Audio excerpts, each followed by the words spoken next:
Hey, so amazing. You see how they playing? Live wire, it's all about sports and entertainment. You don't wanna miss it, so official like you never seen. Keep it going till the whistle blowing from the referee.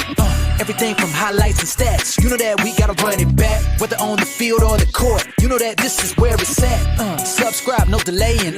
This is Live Wire, sports and entertainment. Let's go.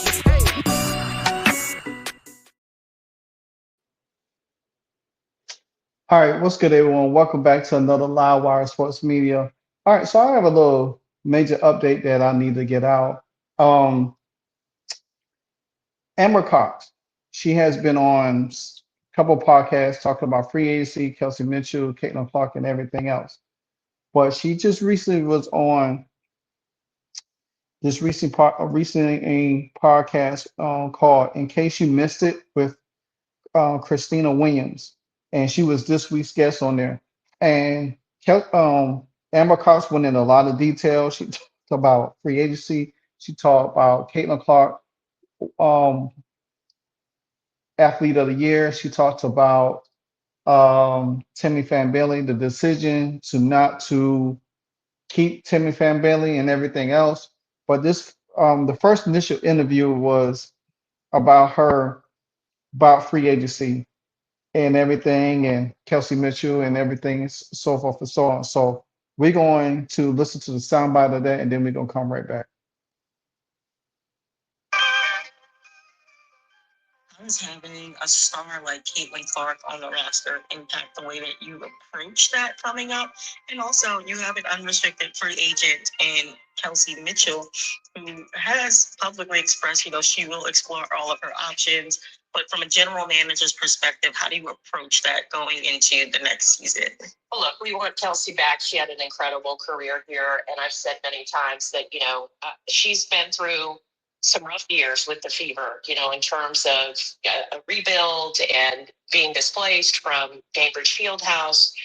No one deserves this opportunity to be a part of this success more than Kelsey. I've been a fan of hers for many years. I think she's a great person, and you hear other players around the league talk about what a wonderful human being she is. So obviously want her back and to be a part of this.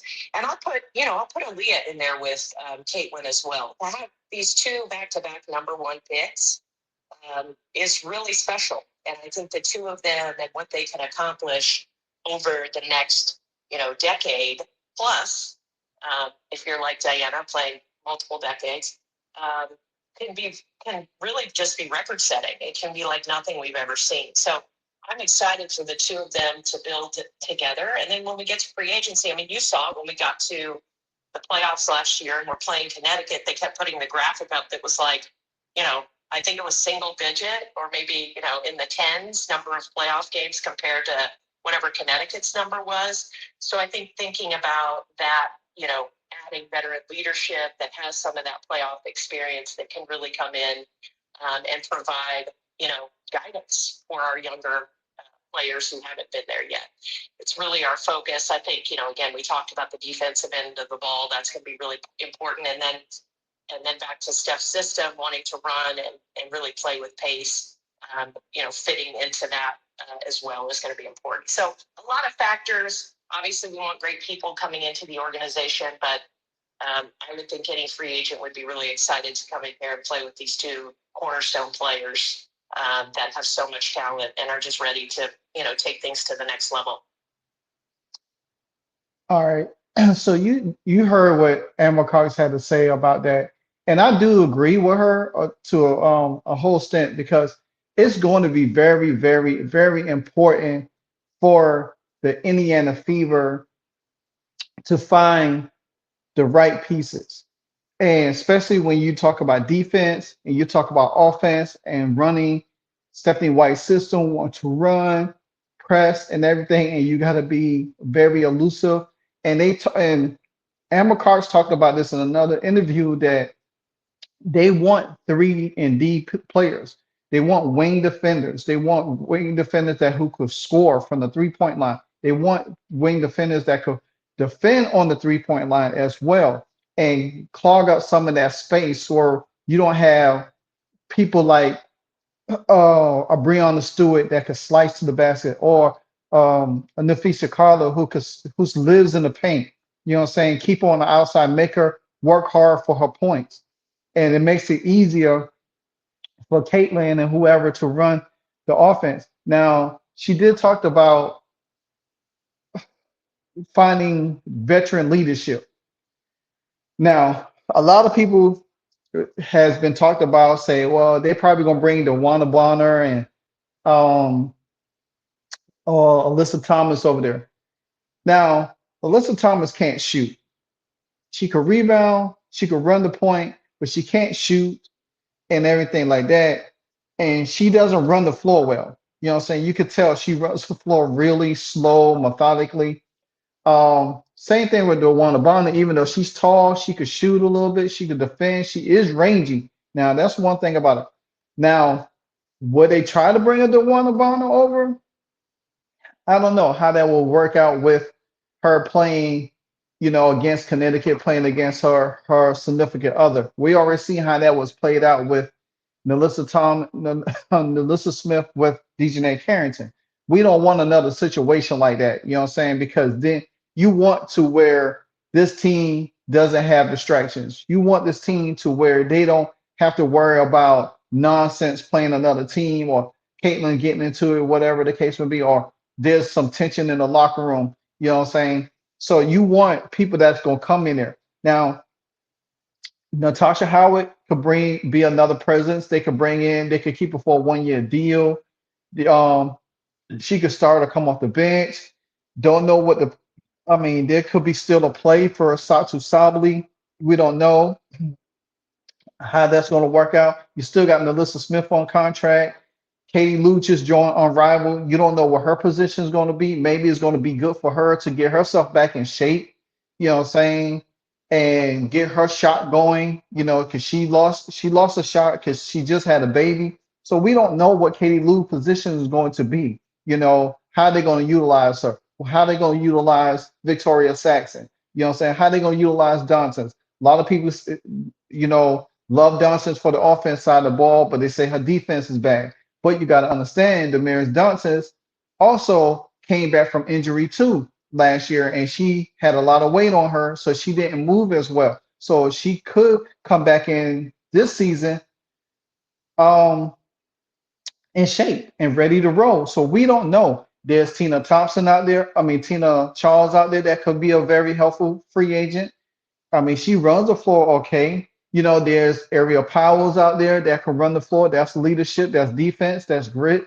So 3-point shooter, but defensively, hey, there's a lot of players. And then also, you could look overseas. There's a lot of talent that's overseas that you could bring in that could really benefit in playing in that type of system, that um, type of game plan that Stephanie White is looking for. So there's a lot of different things. Now I want to go into this next segment because she did talk about Temi Bailey and what it was that, why they lost Temi Bailey, and if they could have keep her, I think they would have keep Temi Bailey. Take a listen. I think the entire world was shocked during the WNBA expansion draft when Temi Fagbenie became available, especially because when you look at last season, she played a really huge part in the Fever's success in terms of getting to that point where you all were able to make the playoffs, but also her ability to run the floor with Caitlin Clark and how their games complemented each other. Um, when we think about, that expansion draft, what was the thought process in making her available? It's really part of an overall plan, which hopefully everyone will see unfold throughout the offseason. The expansion draft is difficult. It's hard to lose a player. Six is not very many when you think about protecting protecting anybody on your roster. And this group obviously built great camaraderie the second half of the season. So that was not an easy decision, but again, part of a bigger plan that I hope everyone will get to see unfold as we get into the rest of the offseason. What would you All right. So she said that, like she said, it was a difficult decision, but they have a plan, and it's a big plan. So the Indiana Fever are not sharing a lot of information. A lot of us out here assuming, thinking, trying to figure out whatever the case might be, and it's kind of like tight nip. It's the Fever is pretty much a tight nip right now. You've seen a lot of promos. They posting out posters about ticket sales or whatever the case might be. You see Alyssa Smith on one. You see Kelsey Mitchell on one. But at the end of the day, it's all about putting this team together the right way to benefit Caitlin and Aliyah Boston. You heard her in that audio soundbite earlier. She's talking about it's important for, excuse me, it's important, just as important to have Kelsey Mitchell back, but it's equally important to have Caitlin Clark and Aliyah Boston forever, for decades to come, because they are looking at those two. They are looking to have that franchise around those two, because Kelsey Mitchell, she could get a 4-year or 3-year extension on her new contract, and that could be it for her. You know what I'm saying? And if she decides to take less money to stay with the team, then hey, just like she said, Kelsey Mitchell deserves it. She deserves it. She's been with this team for 7 years, and she's been through the ups and downs. She deserved to get a big payday. She deserved her money. She had a hell of a season, a hell of a second half. So she deserved it. And I don't dispute her not getting her money. I want Kelsey Mitchell to get paid. And so far so on. So like I said, Amber Cox looking into the future, building this team now into a championship team, and making sure this team stay connected as the years go, because they're not looking at just winning one title. They're looking at winning multiple titles with Caitlin and Aliyah Boston. If you got Caitlin and Aliyah Boston, you win about 4 championships, they're going to go down as the best duo of all time in the WNBA. You know what I'm saying? Because they're going to be breaking records along the way. There ain't going to never be a duo like them ever, because that's what they're looking at. Even Stephanie White has said it in when she got hired on. She said this. So I love the way the Fever thinking. I love that they're not giving out too many information tidbits so people can pick up on what they're doing. But I guarantee you, by listening to Amber Cox, by listening to Stephanie White before, even Kelly Kay, they have a plan. They have a plan to how they want this team, and they already probably looking at players that they want. So now the last footage is she's talking about Caitlin Clark and the athlete of the year, which the comments about Sheila Johnson, which she made, and she's rightfully so said, hey, Caitlin Clark deserved this, and is rightfully so. Take a listen. Caitlin Clark was recently named Times Athlete of the Year. And Washington Mystics co-owner Sheila Johnson, responded to that by saying, I think the WNBA in its entirety should have been featured. How do you respond to those comments? And do you think the award should have been given to the entire WNBA rather than Caitlin Clark individually? I think Caitlin Clark deserved that award. Through the years, dating back to the beginning of the league, right? There have been incredible players, incredible basketball. We all know that. There have been great people working on the front office side as well, trying to build the foundation, build the fandom around it. Sports to me is generational.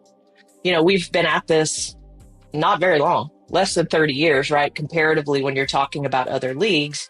And, I'm a St. Louis Cardinals baseball fan because my grandpa was. We have not really, we've been through like one generation.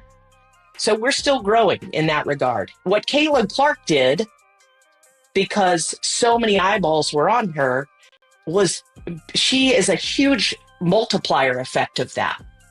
Because she has so many fans, and you saw it across arenas, people are moving games because so many people wanted to see her play. And look, I don't take anything away from other players that brought more eyeballs. Angel, Cameron, right? Like the identity and how much brand recognition these players now have in college absolutely helped the WNBA. But we've never seen anything like Caitlin Clark.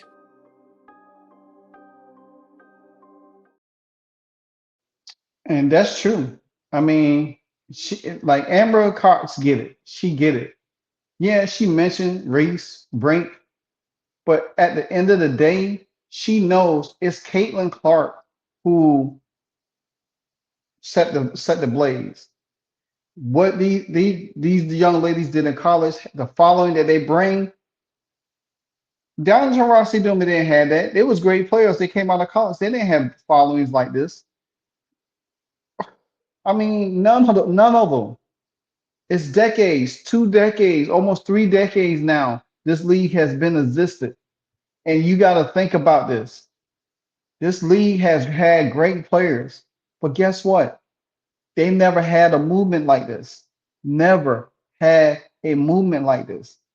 And just to know that they are ready to capitalize it, you got to look at it. We just talked about how the marketing situation with Caitlin Clark and Nike, and how that they didn't believe that Caitlin Clark was going to be what she is now. And now they behind the 8 ball, but now I think they're going to try to do whatever they can to accelerate the process, because they know she generated all this revenue. She's a great player. She is a hell of a player. I not taking nothing away from Asia Wilson. She has done a magnificent job in the WNBA, but she's not marketable. That's the difference. She done got all the accolades that she could think of, but she does deserve her awards as well as Caitlin deserves her awards. You know what I'm saying? Every time that if Asia Wilson get an award or something in the magazine, I can't sit here and deny that. You know what I'm saying? It's what it is.